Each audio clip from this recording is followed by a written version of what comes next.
Bismillahirrahmanirrahim. Assalamualaikum warahmatullahi wabarakatuh. Allah Subhanahu wa Ta'ala menggambarkan dalam Al-Quran bahwa ada dua sifat dasar manusia, yaitu apabila ia ditimpa kesusahan, ia berkeluh kesah, dan apabila mendapat kebaikan atau harta, dia jadi kikir. Surah Al-Ma'arij ayat 20-21. Allah Subhanahu wa Ta'ala menguji manusia di muka bumi ini dengan 4 hal, yaitu yang pertama, ujian nikmat. Ketika manusia diberikan ujian kenikmatan, maka cara terbaik yang dilakukannya adalah dengan cara bersyukur kepada Allah Ta'ala. Yang kedua, ujian ketaatan. Ketika manusia diberikan ujian ketaatan, maka cara terbaik yang dilakukannya adalah dengan ikhlas kepada Allah.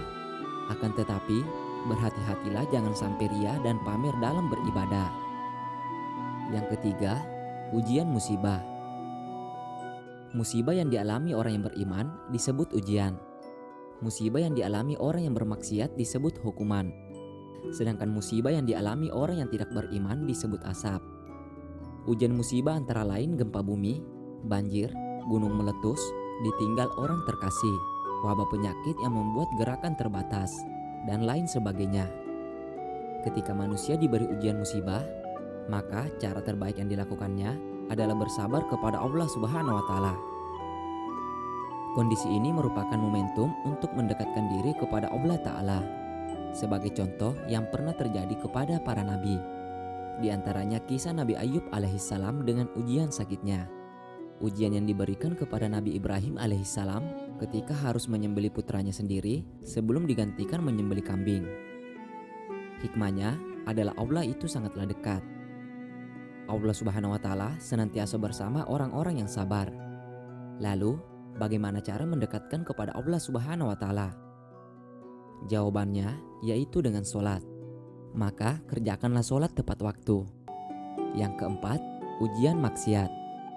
Ketika manusia diberikan ujian maksiat, maka cara terbaik yang dilakukannya adalah dengan bertaubat kepada Allah Subhanahu wa Ta'ala. Beberapa dalil tentang sholat antara lain, dan mintalah pertolongan kepada Allah Subhanahu wa Ta'ala dengan sabar dan sholat.